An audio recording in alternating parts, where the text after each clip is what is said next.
اللہ کے سچے رسول صادق و مصدوق صلی اللہ علیہ وآلہ وسلم نے فرمایا کچھ لوگ ہوں گے جن کے چہرے پر جہنم کی آگ برسائی جائے گی، ان کے چہرے پر آگ برسے گی۔ تھوڑا تصور کرنا میرے بھائیوں، میری بہنیں بھی اگر موجود ہیں ان بہنوں کی بھی توجہ چاہتا ہوں، مرد اور عورتوں کی تخصیص نہیں۔ کچھ لوگ فرمایا کچھ لوگ ایسے ہوں گے جن کے چہرے پر جہنم کی آگ برسائی جائے گی۔ آپ ذرا تصور کریں جہنم کی آگ، وہ بھی جہنم کی آگ کیا، اللہ کے رسول علیہ الصلوۃ والتسلیم فرماتے ہیں دنیا کی آگ سے 70 درجہ زیادہ، دنیا کی آگ سے 70 درجہ زیادہ تیز ترار جہنم کی آگ ہے۔ اللہ اکبر، اور وہ انسانوں کے چہروں پہ برسائی جائے گی۔ ایک مرتبہ کبھی بائک پر آپ تیز بارش میں بائک چلا کر دیکھنا، ہیلمٹ اگر آپ کے چہرے پہ نہ ہو تو آپ تیز بارش میں بائک چلا کے دیکھنا، آپ کو حیرت ہوگی میرے بھائیوں، یہ میرا خود کا تجربہ ہے کہ اگر بارش تیز ہو رہی ہو اور ہم بائک چلا رہے ہوں اور بارش کے تیز قطرے ہمارے منہ پہ پڑتے ہیں تو ہم سے برداشت نہیں ہوتا۔ مسلمانوں ذرا سوچو، جب پانی کے ٹھنڈے ٹھنڈے قطرے ہمارے چہرے پر پڑتے ہیں تو ہم بائک روک دیتے ہیں۔ اللہ اکبر، ذرا سوچو تو صحیح، یہ کوئی کہانی نہیں، قصہ نہیں، یہ سچے نبی کا سچا فرمان۔ ذرا تصور تو کرو میرے بھائیوں، ذرا تصور تو کرو میری بہنوں، جو قوم اپنے چہرے پر پانی کے ٹھنڈے ٹھنڈے سکون دینے والے قطروں کی چوٹ برداشت نہ کر سکے، جب اس چہرے پر جہنم کی آگ برسے گی اس وقت ان چہروں کا حال کیا ہوگا، اس وقت ان چہروں کی کیفیت کیا ہوگی۔ اللہ اکبر، اندازہ فرمائے، صحابہ کرام نے پوچھا یا رسول اللہ، جن کے چہروں پر جہنم کی آگ کی برسات ہوگی ان کا قصور کیا ہوگا، ان کا جرم کیا ہوگا؟ میرے آقا نے فرمایا، حدیث پاک کا مفہوم ہے وہ سب کی بات مانتے ہوں گے لیکن اللہ رسول کی بات نہیں مانتے ہوں گے۔ اب ذرا اس کٹھیرے میں اپنے آپ کو کھڑے کر کے سوچو، کیا ہم وہ لوگ نہیں ہیں جو سب کی مانتے ہیں لیکن اللہ رسول کی بات نہیں مانتے؟ مسلمانوں، اگر ہم اللہ اس کے رسول کی بات مان رہے ہوتے تو آج مسجدیں ویران نہ ہوتی، اگر ہم اللہ رسول کی بات مان رہے ہوتے تو نوجوان لڑکوں کا لڑکیوں کے ساتھ ناجائز تعلقات کا چکر نہ ہوتا۔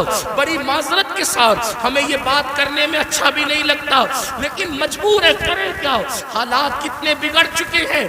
80% نوجوان لڑکے اور لڑکیاں اس بلا کے اندر گرفتار ہے، اس جرم کے اندر گرفتار ہے، اور پھر وہ اس کو گناہ بھی نہیں سمجھتے۔ لا الہ الا اللہ، سوچو تو صحیح، ایک تو گناہ ہے اور اس کو گناہ بھی نہیں سمجھا جاتا، بلکہ ایک بات اور عرض کروں معذرت کے ساتھ، دیندار لوگ بھی اس چکر سے نہیں بچ پا رہے الا ماشاءاللہ۔ وہ بھی لوگوں کو دیکھ کر کے، سیریلیں اور فلمیں دیکھ کر کے، داڑھی تو رکھ لی، ٹوپی تو پہن لی، اچھا کرتا تو پہن لیا، لیکن کوئی حسن سامنے سے ٹکرایا تو پھر دل قابو میں نہ رہا۔ یہ کیوں ہے بتائیں؟ دل میں حضور نہیں بسے، اس لیے دل کتوں کی طرح آوارہ پھر رہا ہے۔ اگر اس دل میں حضور بسے ہوتے، یاد رکھنا جملے تلخ کو معاف کرنا، کچھ لوگوں کو مجھ سے شکایت ہے کہ کچھ جملے آپ کے بہت تلخ ہو جاتے ہیں، لیکن نشتر جو لگاتا ہے میرے عزیز، نشتر جو لگاتا ہے وہ دشمن نہیں ہوتا۔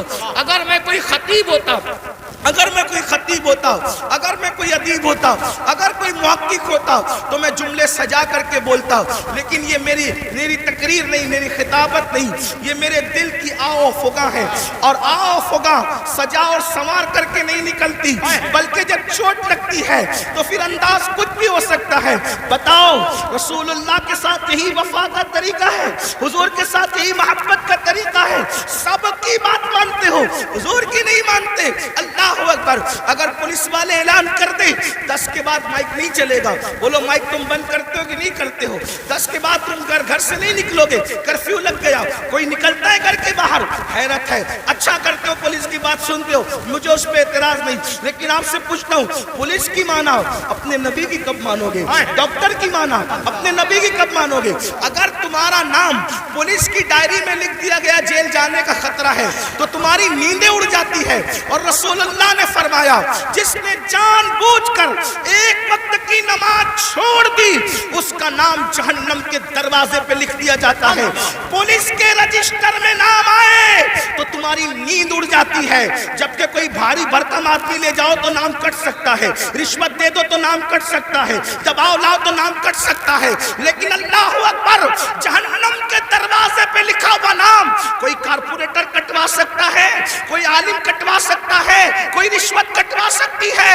کون سے مسلمان ہو، تمہیں تو نیند بھی نہیں آنی چاہیے کہ ہمارا کیا ہوگا، ہمارا حشر کیا ہوگا، کہ ہمارا نام روزانہ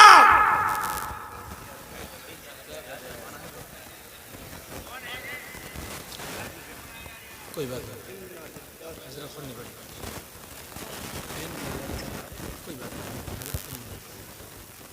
روزانہ ایک دن میں 5 مرتبہ، ایک دن میں 5 مرتبہ ہمارا نام جہنم کے دروازے پہ لکھا جا رہا ہے، ہمارے بیٹوں کا نام جہنم کے دروازے پہ لکھا جا رہا ہے، ہماری بیٹیوں کا نام جہنم کے دروازے پہ لکھا جا رہا ہے۔ نیند کیسے آتی ہے آرام کی؟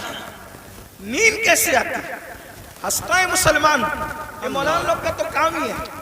مولانا کا کیا کام ہے؟ مولانا کی ذمہ داری ہے کیا بات ہے، حق پیش کرے، واہ، سچائی پیش کرے۔ اگر آج تم ہم لوگوں کی باتیں نہیں مانو گے، جب آنکھیں موت سے بند ہوگی تب تمہاری آنکھیں کھلے گی کہ تم کر کیا رہے تھے۔ اس وقت روگے، اس وقت روگے۔ حدیث پاک ہے، مردے پہ زندہ جو روتے ہیں اس سے زیادہ مردہ روتا ہے۔ اس وقت مردہ روتا ہے، ہائے مجھے دنیا نے دھوکہ دیا، مجھے دنیا کے مال نے دھوکہ دیا، مجھے دنیا کے منال نے دھوکہ دیا۔ مگر اس وقت کا رونا کام نہیں آتا، فرشتے اس کو طنز کرتے ہیں، ظالم، جب تجھے پکار پکار کر کہنے والے نصیحت کرتے تھے ہوش میں آ جا، سدھر جا، سنور جا، اس وقت تو نہیں سدھرتا تھا۔ ابھی تو گھمنڈ تھا مال پر، ابھی تو گھمنڈ تھا آل پر، ابھی تو گھمنڈ تھا لمبی کاروں پر۔ قرآن کہتا ہے لا تنس نصیبک من الدنیا، قرآن کہہ رہا ہے او مال و منال پر گھمنڈ اور غرور کر کے اللہ کو بھولنے والوں، دنیا سے اپنے نصیب کا مت بھولو، سوائے کفن کے اس دنیا سے تم کچھ ساتھ نہیں لے کر جاؤ گے۔ کیا بات ہے، بے شک۔ کفن بھی کفن، کفن بھی جسم پر اسی وقت رہے گا، اللہ راضی ہے تو، ورنہ وہ کفن بھی جہنم کی چادروں میں سے ایک چادر بن جائے گا، آگ کی چادروں میں سے ایک چادر بن جائے گا۔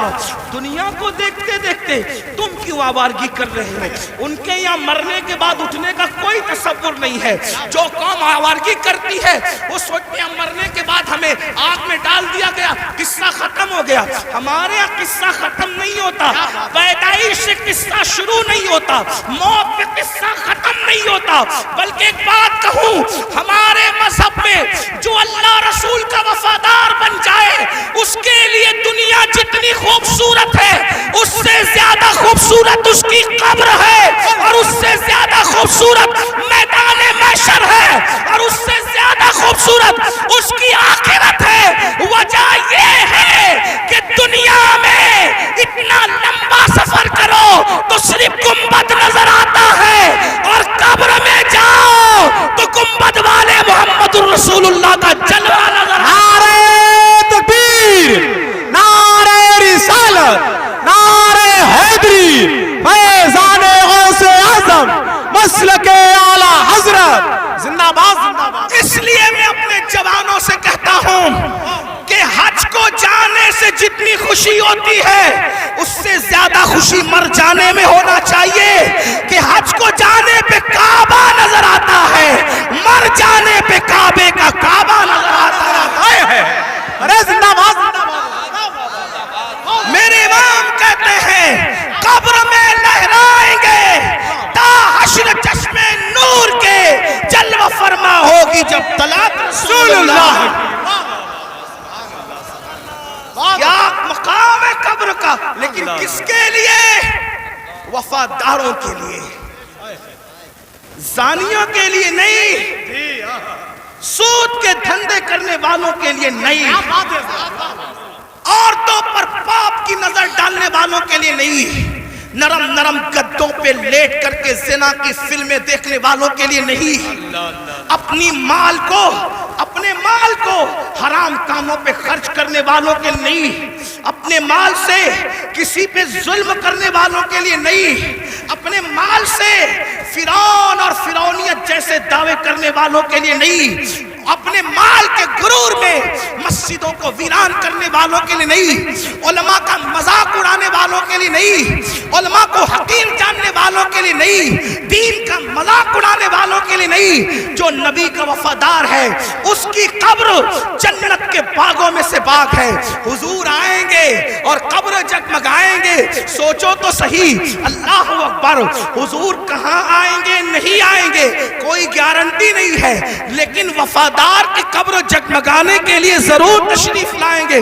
کتنی خوبصورت ہے مومن کی موت، میرے امام کہتے ہیں جان تو جاتے ہی جائے گی قیامت، یہ ہے اب یہاں مرنے پہ ٹھہرا ہے نظارہ تیرا۔ تو عرض یہ کر رہا تھا ان کے چہروں پر آگ کی برسات ہوگی جو سب کی سنتے تھے، اللہ رسول کی نہیں سنتے تھے۔ بتاؤ مسجد آباد کرنے کا حکم کس کا ہے؟ اللہ اس کے رسول کا حکم ہے۔ سود سے حرام سے بچنے کا حکم کس کا ہے؟ اللہ رسول کا ہے۔ آج سود کتنی تیزی سے بڑھ رہا ہے، بیاج کتنی تیزی سے مسلمانوں میں بڑھ رہا ہے، بڑی معذرت کے ساتھ اتنا لے لو اتنا بھرتے رہو، اتنا لے لو اتنا ہفتے دیتے رہو۔ مسلمانوں یاد رکھنا مال ہی سب کچھ ہے، دولت ہی سب کچھ ہے۔ سوچو تو صحیح، حلال کمانے والے دنیا سے گئے، ساتھ میں کیا لے کر گئے؟ عبد الرحمن ابن عوف، سیدنا عبد الرحمن ابن عوف صحابی رسول ہے، اور کوئی معمولی صحابی نہیں، عشرہ مبشرہ میں سے، اور وہ صحابی ہے جن کے پیچھے کھڑے ہو کر رسول اللہ نے نماز ادا فرمائی۔ چند خوش نصیب اصحاب وہ ہیں، چند خوش نصیب اصحاب وہ ہیں جن کو یہ شرف حاصل ہے کہ وہ نماز پڑھا رہے تھے تو ان کی امامت کی تائید میں حضور ان کے پیچھے کھڑے ہو گئے ہیں۔ وہ ان میں سے ایک عبد الرحمن ابن عوف ہے۔ سوچو تو صحیح، غور تو کریں، ایسے صحابی بہت مالدار، ان کے گھر کا سونا پھاوڑے سے کھود کر تقسیم کیا گیا، اتنے مالدار تھے عبد الرحمن ابن عوف۔ حلال کمایا نا، عبد الرحمن ابن عوف کیا لے گئے؟ حلال کما کر بھی کیا لے گئے؟ سوچو، اتنے بڑے صحابی حلال کما کے کیا لے گئے؟ لے گئے کوئی دنیا کا مال؟ تو جو حلال کمائے وہ ساتھ نہیں لے جاتا، تو جو تم حرام کما رہے ہو کیا ساتھ لے جاؤ گے؟ اور سوچتے ہو کہ حرام سے اپنے بچوں کو جو پال رہے ہو، یہ حرام کھانے والے تمہارے بچے جن کا گوشت حرام سے بن رہا ہے، خون حرام سے بن رہا ہے، یہ تمہارے وفادار رہیں گے؟ بتاؤ، اولاد غدار کیوں ہوتی ہے؟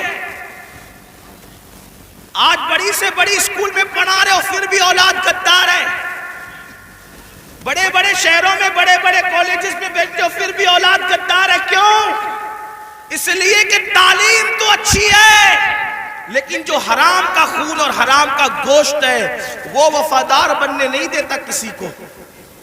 پہلے اتنی بڑی بڑی اسکولیں نہیں تھی، اتنے بڑے بڑے کالجز نہیں تھے، لیکن اولاد ماں باپ کی وفادار ہوتی تھی، ملک و ملت کی وفادار ہوتی تھی۔ بھائی اولاد کی وفاداری غذا کی بنیاد پہ ہوتی ہے، کالجز اور عمارتوں کی بنیاد پہ نہیں ہوتی، کالجز اور عمارتوں کی بنیاد پہ نہیں ہوتی۔ ایک واقعہ سنیں، بہنیں بھی موجود ہیں، ان کی توجہ چاہتا ہوں۔ آپ نے سن رکھا ہوگا حضرت ٹیپو سلطان، بڑا مشہور نام ہے ہندوستان میں، یہی تو اپنی پہچان ہے، ہم جیسے بہادر، ہمارے جیسا کوئی بہادر نہیں۔ وجہ جن کی عقلوں پہ پتھر، جن کے مذہب میں پتھر، جن کے عقیدے میں پتھر، وہ کیا بہادر ہو سکتے ہیں؟ بہادر تو وہ قوم ہے جس کے پاس قرآن ہے، جس کے پاس زندہ رحمان کا عقیدہ، جس کے پاس، ارے ہم سے زیادہ بہادر بھی کوئی ہوا ہے؟ ہمارا نبی اتنا طاقتور ہے کہ زمین پہ کھڑے رہ کر اشارہ کرے تو چاند ٹکڑے ہو جائیں۔ بڑے سے بڑا بہادر کاغذ کو اشارے سے ٹکڑے نہیں کر سکا، اشارے سے تو کاغذ بھی ٹکڑے نہیں ہوتا۔ اپنے نبی کی طاقت کا اندازہ لگاؤ، ان کے اشارے سے چاند ٹکڑے ہو گیا۔ طاقت ہمارے یہاں ہے، قوت ہمارے، اور پھر ہمارے یہاں صدیق اکبر جیسا بہادر، فاروق اعظم جیسا بہادر، عثمان غنی جیسا بہادر، علی مرتضی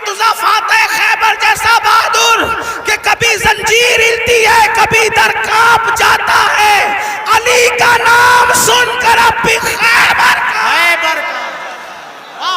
سبحان اللہ زندہ صلاح باد الدین ایوبی جیسا بہادر ہمارے اندر ہے، طارق بن زیاد جیسا بہادر ہمارے اندر ہے، نور الدین زنگی جیسا بہادر ہمارے اندر ہے۔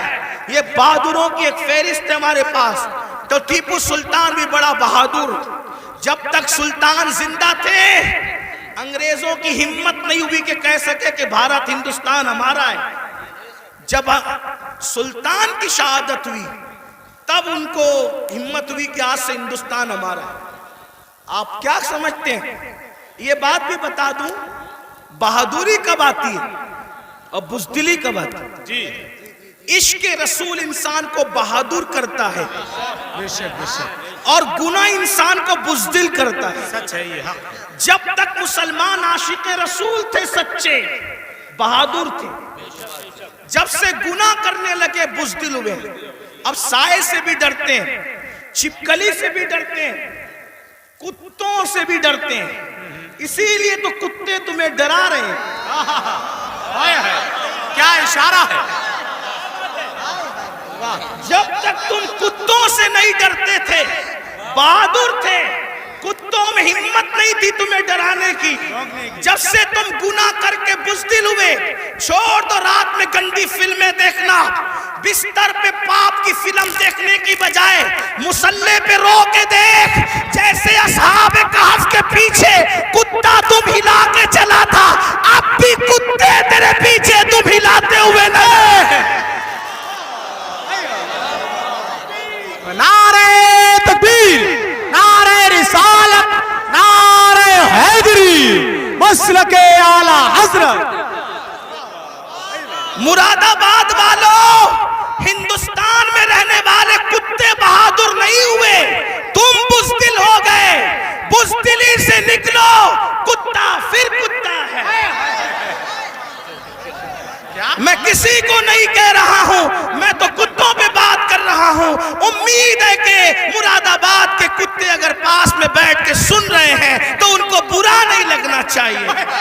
رامپور کے کتے اگر یہاں کہیں سن، ان کو برا نہیں لگنا چاہیے۔ جب وہ چند جوان، توجہ کریں، کتے تم پیچھے کیسے ہلاتے ہیں؟ چند جوان، پاکیزہ جوان، متقی جوان، پرہیزگار جوان جب اپنا ایمان بچانے کے لیے دقیانوس کے خوف سے گھر سے نکلے تو وہ چپکے سے رات کو نکلے تو پیچھے کتا بھی ہو گیا۔ ان جوانوں کو خوف ہوا، کتوں کا کام بھونکنا ہے، اگر اس نے بھونک دیا بھونکے گا یہ، پکڑائے گا ہمیں۔ اس جوان نے پتھر اٹھایا، کتے کی طرف مارا، کتے نے پیچھے کے پیر پہ کھڑے ہو کے آگے کے پیروں کو ہاتھ کی شکل دی اور اللہ سے کہا مجھے زبان دے تاکہ تیرے وفاداروں سے میں بات کر سکوں۔ اور پھر کتے کو اللہ نے زبان دی تو کتا بول پڑا، او اللہ والے تجھے خوف ہے کہ میں بھونکوں گا؟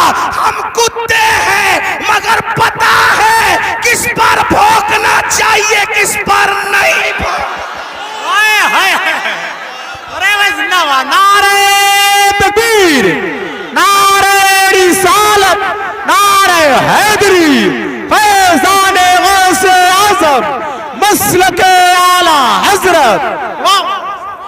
اور یہ بات میں کسی کو طنز نہیں کر رہا ہوں، ہمارے قرآن میں لکھا ہے۔ اور پھر وہ کتا وفادار بن کے دھوم ملا کے پیچھے پیچھے چلا، لیکن کتا تھا، کتوں کی برادری کا تھا، مگر مسلمان کا وفادار کیا ہوا؟ خدا نے اس کے لیے بھی جنت کا اعلان کر دیا۔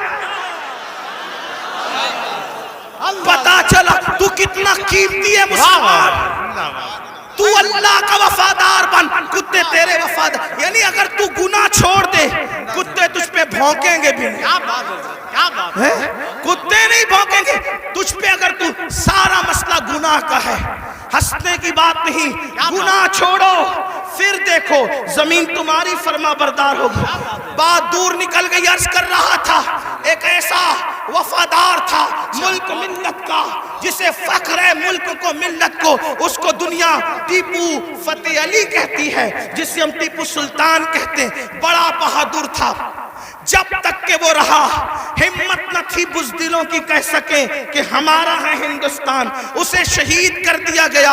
اس کے بعد کہا ہمارا ہے ہندوستان. تو ایک بات جو کہنے چلا تھا یہ کہ حلال سے وفا پیدا ہوتی ہے, ماں باپ کی, حرام سے نہیں. میں نے سن لے, اللہ اکبر. انگریزوں نے ٹیپو فتح علی سلطان سے کہا ڈیل کرنی ہے, کسی معتمد کو بھیجو, بات کریں گے. سلطان کو لگا میرے بھائی سے بڑھ کر میرا معتمد کون ہو سکتا ہے. سلطان نے اپنے چھوٹے بھائی کو بھیجا, جاؤ انگریزوں سے بات کر کے آؤ, انگریزوں سے گفتگو کر کے آؤ, معاملات طے کر کے آؤ. بہنوں کی خاص توجہ, اللہ اکبر. چھوٹا بھائی گیا, جانے کے بعد دیر ہو گئی تو قریبی ندیموں نے, قریبی دوستوں نے سلطان کے کان میں کچھ بات کہی. سلطان کھڑے ہوئے, غصے میں آئے, حالت غصے میں ٹہلنے لگے. اور دیر ہوئی, ٹہلتے ٹہلتے ماں کے کمرے میں جا گھسے. ماں نے کہا میرے لال کوئی پریشانی ہے؟ ماں سے کہا ماں تمہارے بیٹے نے میری ناک کو خاک میں ملا دیا. ماں تمہارے بیٹے نے میری ناک کو خاک میں ملا دیا. میرے دوست کہتے ہیں معتمد سمجھ کر بھائی کو ڈیل کے لیے بھیجا تھا, بات کرنے کے لیے بھیجا تھا, لیکن وہ انگریزوں سے ہاتھ ملا گیا. ماں بیٹھی تھی, کھڑی ہو گئی. ماں ہوتی ہے, ماں ہوتی ہے. میں قوم کی ان بیٹیوں سے کہنا چاہتا ہوں, اللہ اکبر. عورتیں لال قلعہ نہیں بنا سکتی, لیکن لال قلعہ بنانے والا سپوت کسی عورت کا ہی پروردہ ہوا کرتا ہے. عورتیں فاتح بدر و حنین نہیں ہو سکتی, لیکن فاتح بدر و حنین کسی عورت ہی کا تیار کرتا ہوتا ہے. اللہ اکبر. عورت فاتح خیبر نہیں ہوتی, لیکن فاتح خیبر کو جنم دینے والی کوئی عورت ہی ہوا کرتی ہے. تو عورت نے بڑے بڑے انقلابیوں کو پیدا کیا. اگر عورت سچی ہے, دیندار ہے, عاشق رسول ہے, اللہ رسول کی وفادار ہے, اللہ اکبر, ماں ہوتی ہے. سلطان ٹیپو فتح علی کے جملے نشتر کی طرح ماں کے دل میں چپ گئے. ماں اٹھ کے کھڑی ہوئی, کہا سلطان تیرے منہ میں زبان روک اور گستاخی کی جرات نہ کرنا. تو نے کہہ کیسے دیا کہ میرا بیٹا ملک و ملت کا غدار ہے؟ سن لے, نہ تو غدار ہو سکتا ہے نہ وہ غدار ہو سکتا ہے. تاخیر کسی وجہ سے ہو رہی ہوگی, میرے دودھ کی وفا پر سوالیہ نشان کھڑا مت کر. میرا کوئی بیٹا ملک ملت کا غدار نہیں ہو سکتا. تھوڑی دیر گزری تھی کہ بھائی آیا اور بہت خوشخبری لے کر آیا. سلطان جب سارے معاملات نپٹ گئے تو ماں کے قدم پکڑ کر معافی کے طلبگار ہونے کے بعد کہا امی میں جیسا مرد متزلزل ہو گیا بہادر, تمہیں اتنا یقین کیسے تھا ماں کہ تیرا بیٹا غدار نہیں ہو سکتا, وفادار ہوگا؟ تب ماں نے کہا تھا بیٹا مجھے اپنے آپ پر نہیں رسول اللہ کی نسبت پر یقین ہے. جب میں نے تجھے اور تیرے بھائی کو دودھ پلایا تو کبھی بغیر وضو دودھ نہیں پلایا. ہمیشہ میں نے باوضو مدینے کے تاجدار پر درود پڑھتے ہوئے دودھ پلایا ہے. یہ وضو اور درود کی برکت ہے کہ میری کوئی اولاد ملک ملت کی کبھی غدار نہیں ہو سکتی. سود کا پیسہ کما کر بچوں کو حرام کھلا کر چاہتے ہو تمہارا بیٹا فتح علی بنے؟ یاد رکھنا یہ بہنیں ہیں, سیریل دیکھتے ہوئے بچے کو دودھ پلائے گی, زنا کے مناظر دیکھتے ہوئے دودھ پلائے گی, گندے گانے سنتے ہوئے دودھ پلائے گی. ان کی گود میں صلاح الدین جو بھی پیدا ہوگا ہرگز نہیں. ڈاکو, لٹیرے, بے غیرت, بے حیا, جتنی گندگی کے ٹائٹل ہے تمہاری کوکھ سے جنم لیں گے. کیوں؟ اس لیے کہ تمہاری گود میں مریم کا تقدس نہیں, تمہاری گود میں سیدہ فاطمہ الزہرا کی حیا نہیں, تمہاری گود میں عائشہ صدیقہ کی پاکیزگی نہیں. کتنی گندگی کرو گے؟ کم سے کم مسلمان ہونے کا تو خیال کرو.